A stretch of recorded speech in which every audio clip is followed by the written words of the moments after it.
यह dictation 100 word पर minute की स्पीड से रिकॉर्ड की गई है। डिक्टेशन शुरू होगी 3 सेकंड बाद।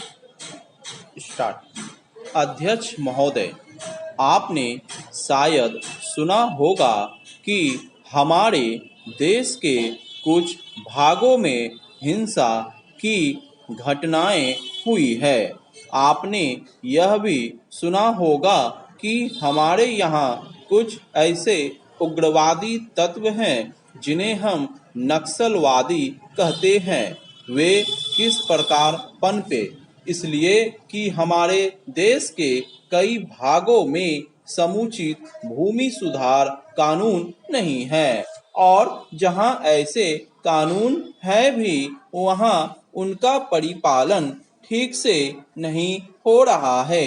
इसलिए देश के एक भाग में कुछ उग्रवादी राजनीतिक तत्वों ने लोगों की भावना को भड़काया और ये लोग प्रायः पिछड़ी जनजाति के लोग थे तथा उनका नेतृत्व करके वहां के जमींदारों पर तीर कमान और भाले से हमले किए, उनकी हत्या की और उनकी जमीनों पर कब्जा कर लिया।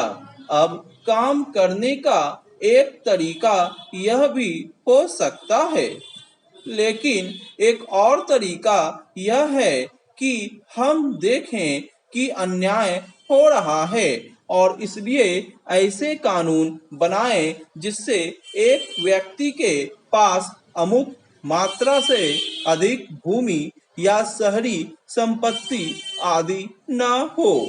इस तरह एक व्यक्ति को कष्ट तो होगा ही, लेकिन वह कष्ट इतना ज्यादा नहीं होगा कि सीमा पार कर जाए, क्योंकि शेष सीमा में भी उसकी मजे से गुजर बसर होती रहेगी।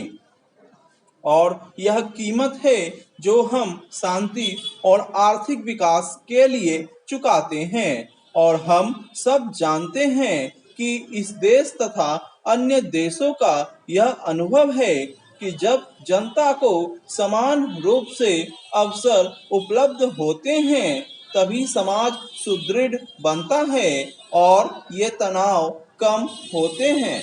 हम स्वतंत्रता और लोकतंत्र की बात करते हैं, लेकिन इन शब्दों का अभिप्राय आज ठीक वही नहीं रह गया है जो कुछ वर्ष पूर्व था। उदाहरण के लिए जब लोकतंत्र का पहले पहल प्रयोग आरंभ हुआ तब उसका यह तात्पर्य नहीं था कि सभी को अधिकार प्राप्त हो।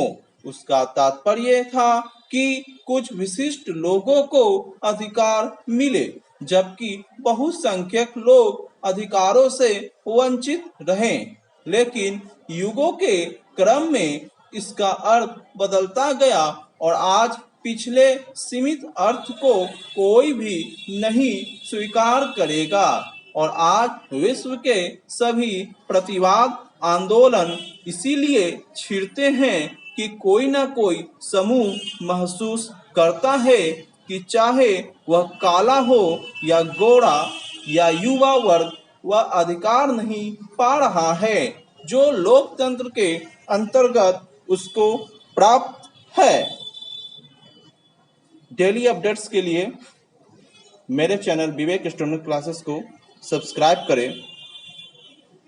इससे आपको प्रतिदिन मेरे द्वारा दी गई डिक्टेशन प्राप्त हो सकेगी। थैंक यू, धन्यवाद।